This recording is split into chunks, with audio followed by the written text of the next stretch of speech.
Happy St. Patrick's Day, everyone. Anyway, I'm not so sure that St. Patrick would be very happy with the way people celebrate his day today.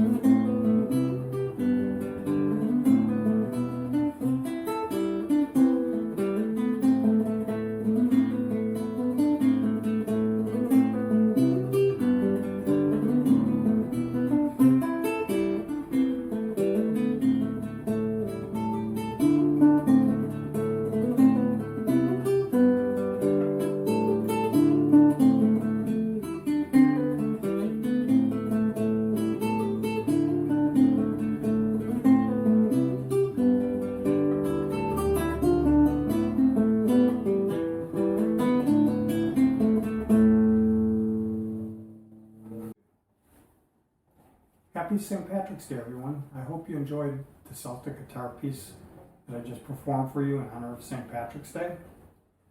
Anyway, I'm not so sure that St. Patrick would be very happy with the way people celebrate his day today. But in any case, I was going to read a little bit of his writing, the Confessio. It tells about what kind of person he was, and also how he got taken captive and took into Ireland when he was 16 years old.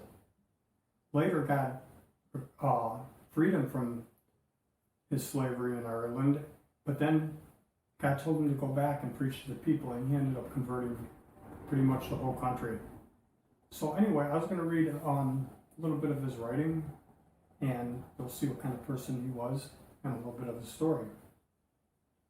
I, Patrick, a sinner, a most simple countryman, the least of all the faithful and the most contemptible to many, had for the father the deacon Calpurnius, son of the late Pontitus, a priest of the settlement Vicus. He had a small villa nearby where I was taken captive. I was at that time about 16 years of age. I did not indeed know the true God, and I was taken into captivity in Ireland with many thousands of people according to our deserts. For quite drawn away from God, we did not keep his precepts, nor were we obedient to our priest. We used to remind us of our salvation, and the Lord brought down on us the fury of his being and scattered us among the many nations, even to the ends of the earth, where I, in my smallness, am now to be found among foreigners. And there the Lord opened my mind to an awareness of my unbelief, in order that even so late I might remember my transgressions and turn with all my heart to the Lord my God, who had regard for my insignificance and pitied my youth and ignorance. And he watched over me before I knew him, and before I learned sense or even distinguished between good and evil. And he protected me and consoled me as a father would his son. Therefore I indeed cannot keep silent, nor would it be proper, so many favors and graces as the Lord designed to bestow on me in the land of my captivity. For after chastisement from God and recognizing him, our way to repay him is to exalt him and confess his wonders before every nation under heaven.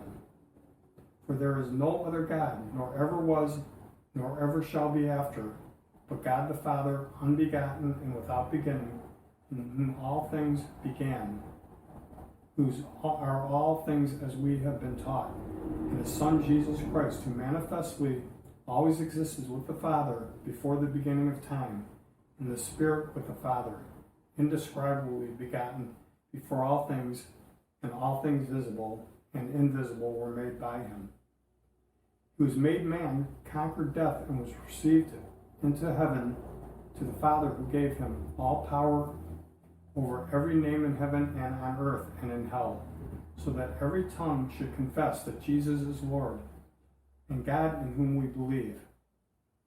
And we look to his imminent coming again to judge of the living and the dead, who will render to each according to his deeds. And he poured out his Holy Spirit on us in abundance, the gift and pledge of immortality, which makes the believers and the obedient into sons of God and co-heirs of Christ, who is revealed, and we worship one God in the Trinity of the holy name. And it goes on and on. You might want to read it yourself sometime. he's got like two major writings. One tells of his experience as a slave and how he got freed and how he went back. And then there's this confessio that he gives his testimony about, what God had done for him. So anyway, until next time, have a happy St. Patrick's Day, and we'll see you again.